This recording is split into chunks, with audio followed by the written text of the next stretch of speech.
Start.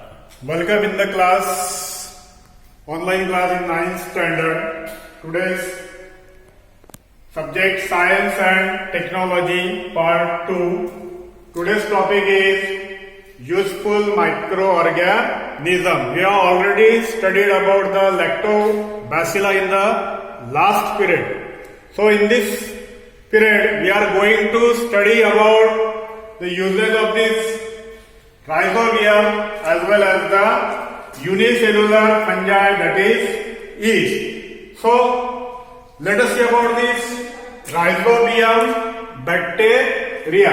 So this Rhizobium is a symbiotic type of bacteria. So what is the meaning of this symbiosis? So symbiosis means the association between two organisms. Two organisms means here this Rhizobium lives in the root nodules of leguminous plant. So in this association both these organisms means the leguminous plant and this Rhizobium both are beneficial to each other. How they are beneficial to each other? This symbiotic bacteria Rhizobium fix the atmospheric nitrogen, and in return these bacteria make available nitrogenous compound to the plant, and in return this symbiotic bacteria gets energy in the form of carbohydrate from the plant. So both are beneficial to each other, means the Rhizobium helps to the plants and in return plants provide energy for these bacteria. So this process of nitrogen fixation, how it is carried out? Let us see about this nitrogen fixation carried out by this symbiotic bacteria. So as you know, there are 78% of nitrogen available in the air, but that molecular nitrogen cannot be utilized by the plant. So this atmospheric nitrogen is utilized by these Rhizobium bacteria which are present here in the leguminous plant in the root nodule. So in most of these leguminous plant you will find here some root nodules are there. See here. So these are the root nodules, and inside that root nodules these Rhizobium bacteria reside. So this plant is called as the host plant. So these bacteria has the ability to absorb this atmospheric nitrogen, and this atmospheric molecular nitrogen is converted into nitrite, nitrate and ammonia type of compound. And then that soil become rich in this nitrogenous compound, and then this nitrogenous compound is absorbed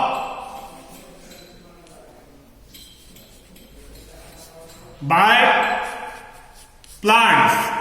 So this host plant absorbs this nitrogenous compound for the production of protein molecule. So as we know, the pulses of this leguminous plant is highly rich in protein. Why it is highly rich in protein? Because of the presence of this Rhizobium type of bacteria. These bacteria convert this nitrogenous compound into the protein molecule. Hence, the pulses always contain the high quantity of protein. So such a type of fixation is carried out by these Rhizobium bacteria. So nowadays, in case of these cereal plants also, the artificial inoculation has done. So before sowing these seeds into the soil, it may be the cereals or it may be the other types of seeds are also used for this inoculation. So these seeds are specially dusted by the powder of the Rhizobium, or these seeds are deep into the solution of this Rhizobium, and then these inoculated seeds are sown inside the soil. So what is the motto behind it. So, by inoculating these rhizobium with the seeds, the culture of these rhizobium increases, means on the root of that plant, the percentage of these rhizobium bacteria increases, and that increase in the percentage of this rhizobium bacteria which helps in the fixation of this atmospheric nitrogen, hence the soil get fertile with this nitrogen, means the percentage of nitrogen increases inside the soil, which reduces the use of chemical nitrogenous fertilizer, because as we know, these chemical fertilizers are harmful for the soil, means by adding the more and more chemical fertilizer, the fertility of the soil get reduced. So, by inoculating such a rhizobium with seed, so to reduce the use of nitrogenous fertilizer.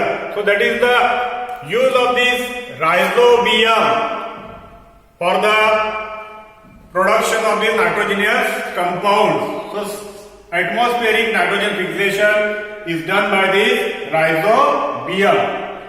Now, we will see about the second type of microorganism, that is yeast. Yeast is a unicellular fungi.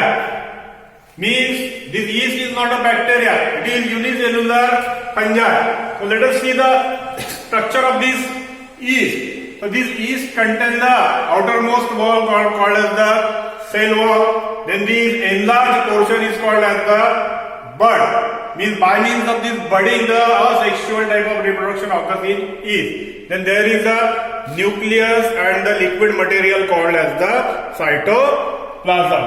So, this yeast has a tremendous usage. There are near about 1500 types of yeast occurs in this nature. So, most of these unicellular yeast are very useful for human being. So, for the production of the bread, preparation of the bread in the industry, this yeast is used for the production of alcohol and antibiotics. We will see about it later on. So, first, this bread, how this bread is produced in the industry. So, in order to produce this bread, the special type of yeast is used, and that yeast is called as baker yeast. So, this baker yeast is added to the dough. Dough means the flour of the wheat. So, in that dough which contains the carbohydrate, this baker yeast is specially added, and by the process of fermentation of this baker yeast, the carbon dioxide is produced inside that dough. And when this dough is heated, after heating, this carbon dioxide comes out or comes in the upward direction, and when that carbon dioxide comes out from that dough, it makes a small tiny holes, and because of that tiny holes, you will find the bread appear porous, means that bread contains a small tiny pores because of the release of this carbon dioxide from that bread. And that bread becomes spongy as this carbon dioxide comes upward. That is the reason why the breads are spongy. So, by using this baker yeast, such as spongy breads and paws are prepared in the industry. Then, use of this yeast for the production of alcohol formation. For alcohol production, a special type of yeast is used, and that yeast is Saccharomyces. So, these in the molasses of different types of material, meal in barley, oat, and so many in sugarcane molasses that contains the sugar, glucose. This glucose is converted into this ethyl alcohol and the other types of compound like ester by the process of fermentation. And because of this activity of these yeast, from this sugar containing compound, the alcohols are produced in the industry, and this alcohol has a tremendous usage. So this ethyl alcohol, from that ethyl alcohol, then different types of alcohols are prepared. These ethyl alcohols are nowadays also used as a fuel. So in order to use as a fuel, this alcohol is added to the petrol. 10% of this ethyl alcohol is now, it is compulsory to add to the petrol. So there are the different types of this uses of this alcohols are there for the preparation of different medicine. This alcohol is also used in the industry. So that is all about the uses of this alcohol. In the next video, we will see about the use of this yeast for the productions of antibiotics. Thank you.